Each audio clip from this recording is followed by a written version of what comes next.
എന്റെ പ്രിയപ്പെട്ടവരെ, മനുഷ്യന്റെ ഹൃദയം ഇങ്ങനെ കരിങ്കല്ല് പോലെയാകാൻ അതിന്റെ കാരണം എന്തെന്നറിയുമോ? മഹാനായ ഇമാം റാസി തങ്ങൾ തന്റെ തഫ്സീറിൽ ഒരു ചരിത്രം പറയുന്നുണ്ട്. മഹാനവറുകൾ അവിടെ നിന്നൊരു ചരിത്രം പറയുകയാണ്. ഈ ചരിത്രം കേട്ട് കഴിയുമ്പോൾ നിനക്ക് ചിലതൊക്കെ മനസ്സിലാകും. ചെറുപ്പക്കാരാ, എന്റേടാ എത്ര വഴുത കേട്ടിട്ടും എത്രയോ മരണം കണ്ടിട്ടും നിനക്ക് നന്നാകാൻ കഴിയാത്തത്? പടച്ചവനെ, വീടിന്റെ അകത്ത് രോഗം പിടിച്ച് കിടക്കുന്ന നിന്റെ വാപ്പ ക്യാൻസർ രോഗിയാണ്, ട്യൂമറാണ്. അല്ലാഹുവേ, ഒരു വശം തളർന്നു കിടക്കുകയാണ്, കിഡ്നിയതാ തകർന്നു കിടക്കുന്ന വാപ്പ. ആ വാപ്പ എല്ലാ ദിവസവും ഹോസ്പിറ്റലിൽ കൊണ്ടുപോകുന്നത് നീയാണ്. പക്ഷേ ആ രോഗം പിടിച്ച് കിടക്കുന്ന വാപ്പയും വീടിന്റെ അകത്ത് സമയമാകുമ്പോ ഇരുന്ന് നിസ്കരിക്കുന്നത് കാണുന്നവരാ. എന്നാലും നിനക്ക് നിസ്കരിക്കാൻ തോന്നുന്നില്ല. ആ വാപ്പാനെ ഒലുപടിപ്പിക്കുന്നത് നിന്റെ ഉമ്മയാണ്, മരുന്ന് കൊടുക്കുന്നത് നിന്റെ ഉമ്മയാണ്, ഒലുപടിപ്പിച്ച് കൊടുക്കുന്നത് നിന്റെ ഉമ്മയാണ്. തന്റെ ഭർത്താവ് രോഗിയായി കിടന്നിട്ട് പോലും നിസ്കരിക്കുന്നത് കണ്ടിട്ടും നന്നാകാ മനസ്സില്ലാത്ത പെങ്ങള്, നിന്റെ ഹൃദയം ഇങ്ങനെയാകാറുള്ള കാരണമെന്താ? ക്യാൻസറും ട്യൂമറും പിടിച്ച് കിടക്കുന്നവരെ കണ്ടാൽ കാലില്ലാത്തവൻ നിസ്കരിക്കുന്നു, കൈയില്ലാത്തവൻ നിസ്കരിക്കുന്നു. ആരോഗ്യമില്ലാതെ രോഗം പിടിച്ച് കിടക്കുന്നവർ, ഒറ്റക്കാലുള്ളവൻ നിസ്കരിക്കുന്നവർ, വികലാംഗം നിസ്കരിക്കുന്നവർ, റോഡിന്റെ സൈഡിൽ നിന്ന് പലരും നിസ്കരിക്കുന്നു. ഇതൊക്കെ കണ്ടിട്ടും നിനക്ക് നന്നാകാ തോന്നാത്തത്? അല്ലാഹുവേ, റോഡിൽ വെറുതെ ഇരിക്കുമ്പോ രോഗം പിടിച്ച വാപ്പമാര് കണ്ണിന്റെ മുന്നിലൂടെ നടന്നു പോവുകയാ. നേരെ നടക്കാൻ പോലും കഴിയാത്ത വാപ്പമാര് വേച്ച് വേച്ച് പള്ളിയിലേക്ക് പോകുന്നത് കണ്ടാൽ നിനക്കൊന്ന് കേറാ തോന്നുന്നില്ലല്ലോ. നിന്റെ ഹൃദയം അങ്ങനെയാകാറുള്ള കാരണമെന്താ? 18 വർഷം പോറ്റി വളർത്തിയ പൊന്നാര മകള് വാപ്പയും ഉമ്മയും കൂടെ ഒരുത്തന്റെ കൂടെ ഇറങ്ങി പോകുമ്പോ കോടതിയുടെ വരാന്തയിൽ കിടന്ന് പൊന്നാര മക്കളുടെ കാല് പിടിച്ചിട്ട് നെഞ്ചു പൊട്ടിയിട്ട് കരയുകയാ. മോളെ പോകല്ലോ, ആ യാചിക്കുന്ന സമയത്ത് പോലും നിന്റെ മക്കൾ ഇറങ്ങി പോകാനുള്ള കാരണമെന്താ? നന്മ ഹൃദയത്തിൽ നിന്ന് നഷ്ടപ്പെട്ടു പോകാറ്. അതിന്റെ കാരണം എന്തെന്നറിയുമോ? ഈ ചരിത്രം നിങ്ങൾ നല്ലതുപോലെ കേൾക്കൂ. ഇമാം റാസി തങ്ങൾ തന്റെ തഫ്സീറിൽ പറയുകയാണ്, 1400 വർഷങ്ങൾക്ക് മുമ്പ് അതാ മഹാനവറുകൾ പറയുന്നു, കാനത്ത് ഇംറഅതു തസീഹു ഫീ സുഖിൽ മദീന. 1400 വർഷങ്ങൾക്ക് മുമ്പ് അല്ലാഹുവിന്റെ പ്രവാചകന്റെ കാലഘട്ടത്തിൽ ഒരു പെണ്ണ് നിലവിളിച്ചുകൊണ്ട് ഓടുകയാണ്. യുവത്വത്തിന്റെ നടുവിലൂടെ നടന്നു പോകുന്ന ഒരു ചെറുപ്പക്കാരിയായ പെണ്ണുണ്ടല്ലോ, അവള് കരഞ്ഞുകൊണ്ട് മദീനയിലൂടെ നടക്കുകയാണ്. എന്തേ വിളിച്ചു ചോദിക്കുന്നത്? മുഹമ്മദ്, അല്ലാഹുവിന്റെ പ്രവാചകൻ എവിടെയാണ്? മുത്തുനബിയെ ഒന്ന് കാണിച്ചു തരുമോ? അല്ലാഹുവിന്റെ പ്രവാചകനെ എനിക്കൊന്ന് കാണിച്ചു തരുമോ? കാണുന്നവരോട് മുഴുവനും ചോദിച്ചുകൊണ്ട് മദീനയിലൂടെ കരഞ്ഞു വിളിച്ചുകൊണ്ട് നിലവിളിച്ചുകൊണ്ട് യുവത്വത്തിന്റെ നടുവിലൂടെ നടന്നു പോകുന്ന പെണ്ണിങ്ങനെ ഓടി നടക്കുകയാണ്. അവസാനം സ്വഹാബികളെ കാണിച്ചു കൊടുക്കുന്ന പെങ്ങള് ആയിരിക്കുന്നതാണ് ലോകത്തിന്റെ നേതാവ്. മുത്തുനബിയെ കാണിച്ചു കൊടുക്കുമ്പോ കരഞ്ഞുകൊണ്ടോടുകയാ, യാ റസൂലല്ലാഹ്, അല്ലാഹുവിന്റെ നബിയേ, എന്റെ പാപം അല്ലാഹു പുറത്തു തരുമോ നബിയേ? എനിക്ക് തൗബയുണ്ടോ നബിയേ? അല്ലാഹുവിന്റെ പ്രവാചകന്റെ ചാരത്ത് പോയി കിടന്ന് കരയുകയാ. അല്ലാഹുവിന്റെ പ്രവാചകൻ അവിടെന്ന് പറഞ്ഞു, പെണ്ണ്, നീ എന്തിനാ കരയുന്നത്? നീ നിന്റെ കരച്ചലെന്ന് നിർത്ത്, നീ ഒന്ന് സമാധാനത്തിലാകൂ. എന്തേ നിനക്ക് സംഭവിച്ചത്? എന്തിനാ നീ ഇങ്ങനെ നിലവിളിക്കുന്നത്? നിന്റെ ജീവിതത്തിൽ എന്ത് തെറ്റാണ് ചെയ്തത്? എന്ത് പാപമാ നീ ചെയ്തത്? അല്ലാഹുവിന്റെ റസൂൽ ചോദിക്കുമ്പോ ആ പെണ്ണ് പറയുന്നു, യാ റസൂലല്ലാഹ്, മുത്തുനബിയേ, എന്റെ ഭർത്താവുണ്ടല്ലോ, കച്ചവടക്കാരനാണ്. പോയി കഴിഞ്ഞാൽ ഒരുപാട് മാസങ്ങൾ കഴിഞ്ഞേ വരാറുള്ളൂ. ഭർത്താവ് കച്ചവടത്തിന് പോയാൽ മാസങ്ങൾ കഴിഞ്ഞേ വരാറുള്ളൂ. മാസങ്ങൾ കഴിഞ്ഞേ വർഷങ്ങൾ കഴിഞ്ഞേ വരാറുള്ളൂ. അങ്ങനെ എന്റെ ഭർത്താവ് ജോലിക്ക് പോയപ്പോ സനൈതു യാ റസൂലല്ലാഹ്, മുത്തുനബിയേ ഞാനൊരു അന്യ പുരുഷനുമായി ശാരീരികമായി ബന്ധപ്പെട്ടു നബിയേ, ഞാൻ വ്യഭിചരിച്ചു നബിയേ. ആരുമില്ലാത്ത സമയത്ത്, ഭർത്താവ് ജോലിക്ക് പോയ സമയത്ത് അതാ ആ പെണ്ണ് വ്യഭിചാരത്തിൽ ഏർപ്പെടുകയാണ്. ആ പെണ്ണ് പറയുന്ന മുത്തുനബിയേ, ആ വ്യഭിചാരത്തിലൂടെ ഞാൻ ഗർഭിണിയായി, ആ വ്യഭിചാരത്തിലൂടെ ഞാൻ ഗർഭിണിയായി. ആ കുഞ്ഞിനെ ഞാൻ കൊന്നുകളഞ്ഞില്ല, ആ കുഞ്ഞിനെ ഞാൻ നശിപ്പിച്ച് കളഞ്ഞില്ല, ആരോടും പറയാതെ ചുമന്നുകൊണ്ട് നടന്നു നബിയേ. ഒരാളെയും അറിയിച്ചില്ല, ഒരാളോടും പറഞ്ഞില്ല, ആരും കാണാതെ പെണ്ണിങ്ങനെ കുഞ്ഞിനെ ചുമക്കുകയാണ്. അവിടെ നിന്ന് 9.5 മാസം കഴിഞ്ഞു. യാ റസൂലല്ലാഹ്, അല്ലാഹുവിന്റെ റസൂലേ, ഞാനൊരാൺകുഞ്ഞിനെ പ്രസവിച്ചു നബിയേ. അവിടുന്ന് വ്യഭിചാരത്തിലൂടെ ഉണ്ടായ കുഞ്ഞുണ്ടല്ലോ, ആ കുഞ്ഞിനെ ആ പെണ്ണ് പ്രസവിക്കുകയാണ്. അവിടുന്ന് പ്രസവിച്ചു. പ്രസവിച്ചു കഴിഞ്ഞപ്പോ യാ റസൂലല്ലാഹ്,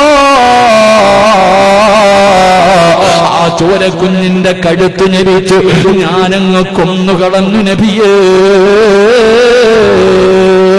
ആരുമറിയാതെ കൊല്ലുകയാണ്.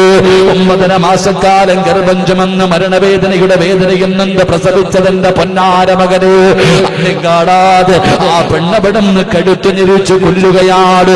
എന്നിട്ട് ചെയ്തതെന്തെന്നറിയുമോ?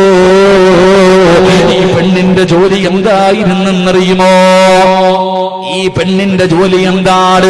അവിടെന്ന് പറയുകയാ, സുറുക്ക കച്ചവടം നടത്തുന്ന ജോലിയാ. പടച്ചവനെ, സുറുക്ക കച്ചവടം നടത്തുന്ന പെണ്ണായിരുന്നു.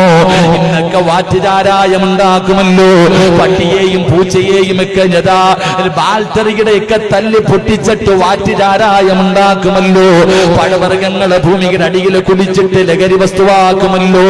ഇതുപോലെ പടച്ചവനെ സുറുക്ക അങ്ങനെ കച്ചവടം നടത്തുന്ന പെണ്ണായിരുന്നു.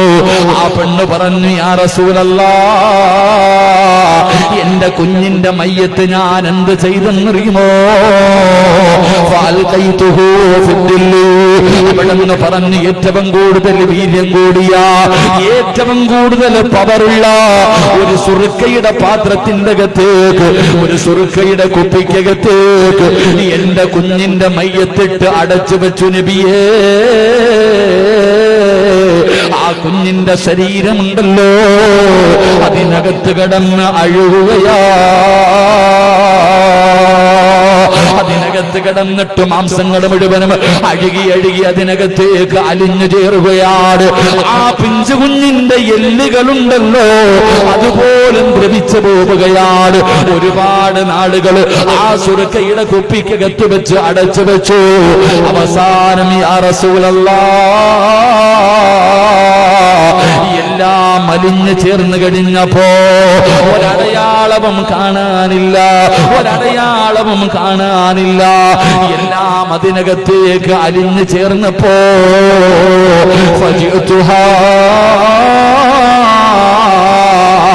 ഞാൻ ജനങ്ങൾക്ക് കുടിക്കാൻ കൊടുത്തു നബിയേ. അവിടുന്ന് കച്ചവടം നടത്തി നബിയേ. മുത്തുനബിയതാ തളരുകയാണ്. അല്ലാഹുവിന്റെ പ്രവാചകന്റെ കണ്ടടങ്ങൾ നിറഞ്ഞു ഒഴുകുകയാണ്. എന്തൊരു പാപമല്ലാ, എന്തൊരു പാപമല്ലാ. വ്യഭിചരിച്ചവളെ എറിഞ്ഞു കൊല്ലണമെന്നാണ്. വിവാഹം കഴിഞ്ഞ പെണ്ണ് വ്യഭിചരിച്ച എറിഞ്ഞു കൊല്ലണം. ഒരു കൊലയ്ക്ക് പകരം കൊലയാണ്. പടച്ചവനെ, കച്ചവടത്തിൽ ഇങ്ങനത്തെ കാര്യങ്ങൾ ചെയ്യുന്നത് വലിയ പാപമാണ്. അങ്ങനെ 3 പാപം ചെയ്ത പെണ്ണുണ്ടല്ലോ, മുത്തുനബിയുടെ മുന്നിൽ നിന്ന് കരയുമ്പോ അല്ലാഹുവിന്റെ റസൂൽ ചോദിച്ചതെന്തെന്നറിയുമോ? മുത്തുനബി ചോദിച്ചു, പെണ്ണ്, ഇതിനു പകരം നിനക്ക് കൊലയാട്, ഇതിനു പകരം നിനക്ക് കൊലയാട്. നിന്റെ മനസ്സിങ്ങനെ ആകാനുള്ള കാരണം എന്തെന്നറിയുമോ? നിന്റെ മനസ്സ് ഇത്രയും കഠിനമാകാനുള്ള കാരണം എന്തെന്നറിയുമോ? അള്ളാന്റെ റസൂൽ ആ പെണ്ണിനോട് ചോദിച്ച ചോദ്യം നിങ്ങളോടും ചോദിക്കുകയാ. എത്ര നന്മ കേട്ടാലും നന്നാകാത്തവര്, ജീവിതത്തിൽ മാറ്റം വരാത്തവര്, പാപം ചെയ്യാൻ ഉത്സാഹം കാണിക്കുന്നവര്, ഇങ്ങനെ ആകാനുള്ള കാരണം എന്തെന്നറിയുവോ? നീ ഇങ്ങനെ ആകാനുള്ള കാരണം എന്തെന്നറിയുവോ? അള്ളാന്റെ റസൂല് ചോദിക്കുന്നു, പെണ്ണേ, ഫൈനി അറാ അന്നക തറക്തി സ്വലാത്തൽ അസ്രി. മുത്തുനബി ചോദിച്ചു, പെണ്ണേ, നീ അസർ നമസ്കരിക്കാത്ത ഒരു പെണ്ണല്ലേ? നീ അസർ നമസ്കരിക്കാത്ത ഒരു പെണ്ണല്ലേ? അല്ലാഹുവിന്റെ പ്രവാചകൻ എവിടെന്ന് ചോദിക്കുമ്പോ അസർ നമസ്കാരം ഉപേക്ഷിച്ചാൽ അവന്റെ ഹൃദയം കഠിനമായി പോകുമെന്ന് ആദരവായ പ്രവാചകൻ നബി മുഹമ്മദ് മുസ്തഫ സല്ലല്ലാഹു അലൈഹി വസല്ലം. അസർ നമസ്കാരം ഉപേക്ഷിക്കുന്നവന്റെ ഹൃദയം കഠിനമായി പോകും, എത്ര നന്മയും ഇറങ്ങൂല. അതുകൊണ്ടാ വ്യഭിചാരത്തിലൂടെ ഉണ്ടായ കുഞ്ഞ് ഭർത്താവിനെ വഞ്ചിച്ചു, ഗർഭം ചുമന്നു, നൊന്തു പ്രസവിച്ചു, കൊന്നു, അതിനെ വെള്ളത്തിന്റെ അകത്ത് സുറുക്കകത്തിട്ട് അടച്ചു വെച്ചു, അഴുകി എല്ലാം അതിലേക്ക് അലിഞ്ഞു ചേർന്നപ്പോ അതും എടുത്തിട്ട് കൊടുത്ത് കാശാക്കിയവൾ ആ പെണ്ണ്. അള്ളാഹുവിന്റെ റസൂൽ അവിടെ നിന്ന് ആ പെണ്ണിനോട് ചോദിച്ചത്, നീ എന്റെ ഹൃദയം ഇങ്ങനെയാകാനുള്ള കാരണം നീ അസർ നമസ്കരിക്കുമെന്ന് വെച്ചു. ഞാൻ നിങ്ങളോടും ചോദിക്കാം, അസർ നിസ്കരിക്കാറുണ്ടോ? 18 വയസ്സുള്ള പൊന്നാര മകള് കോടതിയുടെ വരാന്തയിൽ നിന്ന് ജഡ്ജി ചോദിക്കുന്നു, ആരെ വേണം, വാപ്പാനെ ഉമ്മാനെയും വേണോ, ഇന്നലെ കണ്ടവനെ വേണോ? ഇന്നലെ കണ്ടവനെ മതി. ഉമ്മ വീട്ടിലേക്ക് സ്കൂള് വിട്ട് വന്നപ്പോ ബാഗും സ്കൂള് 4 മണിക്ക് വീട്ടിലേക്ക് വരുന്ന മകൾ, ആ മകള് വീട്ടിലേക്ക് വരുമ്പോ കുളിപ്പിച്ച് ഒരുക്കി ഭക്ഷണവും കൊടുത്തിട്ട് ട്യൂഷൻ സെന്ററിലേക്ക് പറഞ്ഞു വിടും. അസർ നമസ്കരിപ്പിക്കാറുണ്ടോ? അസർ നമസ്കരിപ്പിക്കാറുണ്ടോ? എത്ര എണ്ണം നിസ്കരിക്കാറുണ്ട്? എത്ര പേര് അസർ നമസ്കരിക്കാറുണ്ട്? എന്റെ ചങ്ങാതി, ഒരു വക്കത്ത് നിസ്കാരം മുടക്കിയവന്റെ ഗതി ഇതാണെങ്കിൽ ഈ 5 വക്കത്ത് നിസ്കരിക്കാത്തവന്റെ കാര്യം എന്തായിരിക്കും? അല്ലാഹു ഈമാൻ തരുമാറാകട്ടെ. ഉറക്കപ്പറ, അല്ലാഹു ഈമാൻ തരുമാറാകട്ടെ. ഒറ്റ വക്കത്ത് നിസ്കാരം മുടക്കുന്നവന്റെ ഗതി ഇതാണെങ്കിൽ ഈ 5 വക്കത്ത് നിസ്കാരം വെറുതെ പറഞ്ഞതല്ല, അതിലെ ഓരോ നിസ്കാരത്തിനും ഓരോ മഹത്വമുണ്ട്. സുബഹി, ളുഹർ, അസർ, മഗ്രിബ്, ഇശാ, ഇതിലെ ഓരോ വക്കത്തിനും ഓരോ പ്രത്യേകതയുണ്ട്. സുബഹി നിസ്കരിക്കാത്തവനെ കണ്ടാൽ തന്നെ അറിയാം. സുബഹി നിസ്കരിക്കാത്തവനെ കണ്ടാൽ തന്നെ അറിയാം. കാരണം അവന്റെ മുഖത്ത് ഈമാനിന്റെ പ്രകാശം ഉണ്ടാകില്ല എന്ന് നബിയുനാ റസൂലുള്ളാഹി സ്വല്ലല്ലാഹു അലൈഹി വസല്ലം. അവന്റെ മുഖത്ത് നോക്കിയാൽ തന്നെ അറിയാം, ഒരു ഐശ്വര്യം ഉണ്ടാകില്ല. എന്റെ പ്രിയപ്പെട്ടവരെ, ഓരോ വഖത്ത് നിസ്കാരം, മഗ്രിബ് നമസ്കാരം ഉപേക്ഷിക്കുന്നവൻ 10 മക്കളുള്ളവനാണെങ്കിലും അവന്റെ മക്കൾ അവന് പ്രയോജനം ചെയ്യില്ല. മരിക്കാൻ കിടക്കുമ്പോ വെള്ളം തരാൻ വേറെ ആളെ നോക്കേണ്ടി വരും. ഓരോ വഖത്ത് നിസ്കാരത്തിനും അതിൻ്റെതായ മഹത്വങ്ങളും പവിത്രതയുമുണ്ട്. അള്ളാഹു മനസ്സിലാക്കാൻ ഭാഗ്യം നൽകി അനുഗ്രഹിക്കുമാറാകട്ടെ. എന്റെ പ്രിയമുള്ള സഹോദരങ്ങളെ, എല്ലാ വിഷയത്തിനും പരിഹാരം നിസ്കാരമാണ്. ഏത് വിഷയങ്ങൾക്കും പരിഹാരമില്ലാത്ത ഒന്നും ഈ ലോകത്തില്ല. എല്ലാ കാര്യങ്ങൾക്കും പരിഹാരമുണ്ട്. ഇപ്പൊ നമ്മൾ നേരിടുന്ന ഏറ്റവും വലിയ പ്രതിസന്ധി എന്താ? സാമ്പത്തികമായിട്ട് തകർന്നു. ഏകദേശം സാമ്പത്തികമായി എല്ലാവരും തകർന്നു കഴിഞ്ഞു. കച്ചവടമില്ല. കടയിൽ ജോലി ചെയ്യുന്ന സ്റ്റാഫുകൾക്ക് കൊടുക്കാൻ പൈസയില്ല. പഴയതുപോലെ ഗൾഫിൽ നിന്ന് പണം വരുന്നില്ല. എന്റെ പ്രിയപ്പെട്ടവരെ, പണ്ടൊക്കെ നമ്മുടെ വീടിന്റെ അകത്ത് കുഴിമന്തിയും ചുട്ട കോഴിയും പറത്തിയ കോഴിയും കറക്കിയ കോഴിയും ഇപ്പൊ ഉണ്ടോ? ഇപ്പൊ ഒന്നുമില്ല. സാമ്പത്തികമായിട്ടുള്ള അടിച്ചുപൊളിയൊക്കെ കഴിഞ്ഞു. പഴയതുപോലെ ഒന്നും നമ്മുടെ വീടിന്റെ അകത്ത് വളരെ സന്തോഷവും മറ്റുള്ള കാര്യങ്ങളൊന്നുമില്ല.